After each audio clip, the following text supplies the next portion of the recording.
Hey, welcome to Story Lab. This week, we're talking about faith, while we take a look at the story of someone who found himself in a tight place.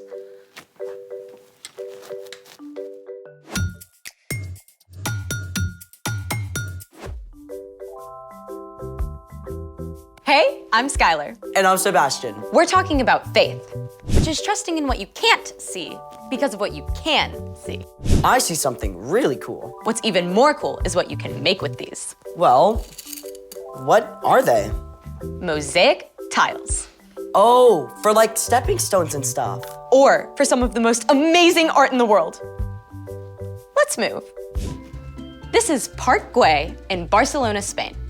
That whole long wall is just full of mosaic tiles. Yep, including this little guy. Aw. And check this out. Wait, is that a staircase? Yep, the 16th Avenue tiled steps in San Francisco. It's like walkable art. You have to look down for this one too. Okay, that is epic. Exactly. It's the Great Pavement of the Westminster Abbey in London, England. King Henry VIII commissioned it to show the story of creation. This is a close-up. It's about 750 years old. I wonder how many feet have walked across that. Millions and millions, I bet. All right, now I'm itching to create. That's great, but first, we have a challenge. A sticky one. Which is? We gotta figure out which glue to use. Then, Let's do it!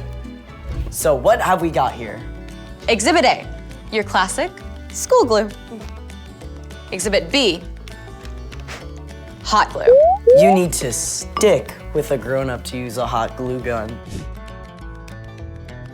I see what you did there.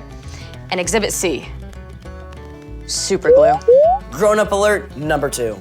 If we want to make a mosaic, we need to stick these glass tesserae. Slow down, vocabulary queen.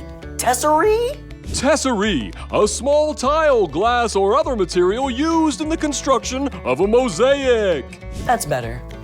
We need to stick these glass tesserae to this tile base. So, we're gonna test each glue to see how well it sticks the tiles together? You got it. A good glue has both strong adhesion and cohesion. You just did it again. Adhesion is the ability of a glue to stick to a surface. Cohesion is the ability of a glue to stick to itself. I guess that makes sense. If the glue doesn't stick to itself, then you just get 2 separate layers of glue paint. Bingo. So let's stick to it. Up first, school glue.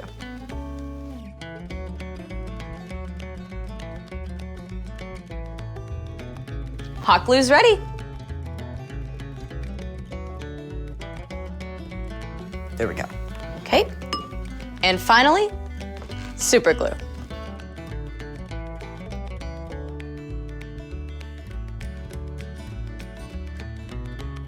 Now we could sit and watch the glue dry for 10 minutes. Or we could do this.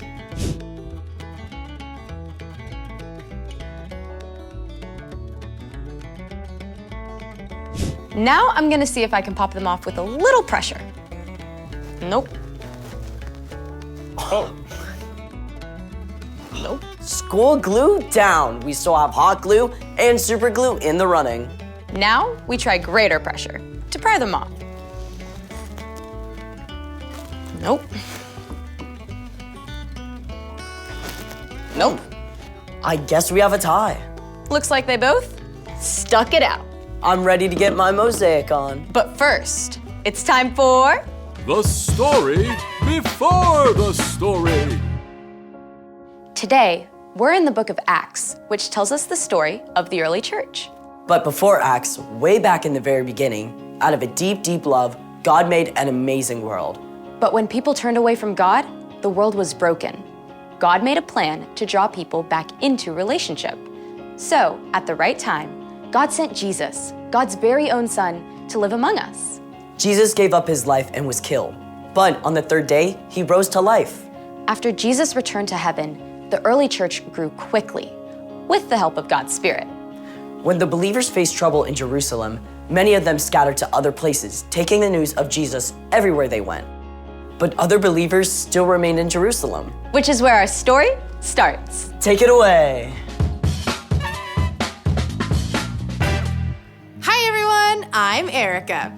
During this time, King Herod ruled over Judea. He was Jewish, but served the Roman government. And just like the Jewish religious leaders, he wanted to stamp out the Jesus movement. Herod even arrested the Apostle James and had him killed. When Herod saw how much this pleased the religious leaders, he sent soldiers to arrest Peter too. Now, Herod had seen strange things happen among the believers. Like when Peter and the other apostles had been arrested before, they had mysteriously turned up back in the temple courts. Herod was not taking any chances. He had Peter chained up between two guards with two more guards at the door. 4 separate groups of soldiers were assigned to the job. Herod made plans to bring Peter out for a big public trial right after the Passover festival. But while Peter was stuck in prison, the other believers didn't give in to despair. Day and night, they prayed to God. Please, Jesus, save Peter. You alone have the power to free him. The night before Peter was to be put on trial, he managed to sleep. I don't know how. This cannot have been comfortable, all chained up. As Peter slept, an angel appeared, and light blazed in the dark cell. Apparently, this wasn't enough to wake Peter because the angel struck him on the side to wake him up. What? I'm awake. Quick, get up. And just like that, the chains fell off Peter's wrists. Put on your clothes and sandals. Put on your coat. Follow me. Peter did exactly as the angel said, but the whole time, he was convinced that he was dreaming. They passed the first set of guards, and then a second set of guards, but no one seemed to notice them at all. When Peter and the angel arrived at the heavy iron bars leading into the city, the gate opened, seemingly all by itself. Peter followed the angel right out of the prison and down the street. When they reached the end of the street, the angel disappeared. Peter shook himself and looked around, and the truth hit him all at once. This was no dream. It was real life. Now I know without a doubt that the Lord has sent his angel and rescued me from Herod's clutches. I bet Peter felt like doing a dance right there in the street. Instead of awaiting trial and death in the morning, he was free, and he could not wait to share the news. Peter headed straight for the home of his friend Mark's mother, Mary, where the believers often met to pray. He knocked as loudly as he dared. At last, a servant girl named Rhoda came to answer. Who is that? It's me, Peter. When Rhoda realized it was Peter, she was so excited to tell everyone that she ran back inside without actually opening the door first. It's Peter. Peter's at the door. You're out of your mind. It must be his angel. But in the midst of this debate, Peter kept knocking. When they finally opened the door, they were absolutely amazed to discover that it actually was Peter. There was a huge commotion, but Peter signaled for them to be quiet. Then he explained the whole story. Tell the other believers about this. After sharing his story, Peter left the believers. In the morning, the prison guards were shocked to discover that Peter was gone. They searched everywhere, and when they couldn't find him, Herod was so enraged he had the guards killed. But in spite of all this, the early church continued to grow. The end.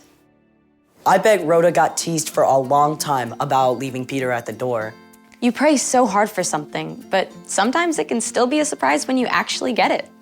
So, what's our part in this story? Well, you may never end up in prison like Peter, but there will be times when you feel completely stuck with no way through.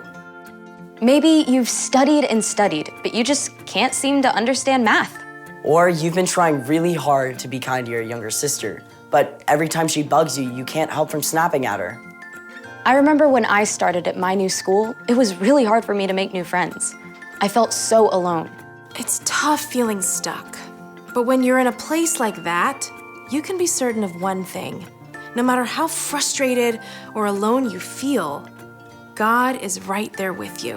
When you ask God for help, God promises to provide patience, perseverance, encouragement, and hope. And sooner or later, you will get through it. That's what I like to hear. For sure. See y'all next time. Bye. So here's the thing. God is with you, even when you feel stuck. I've been trying to imagine what an angel might look like. Me too. Think we're anywhere close? I think if we actually saw an angel, it would blow our minds. True story. Thanks for joining us in the Story Lab. See you next time.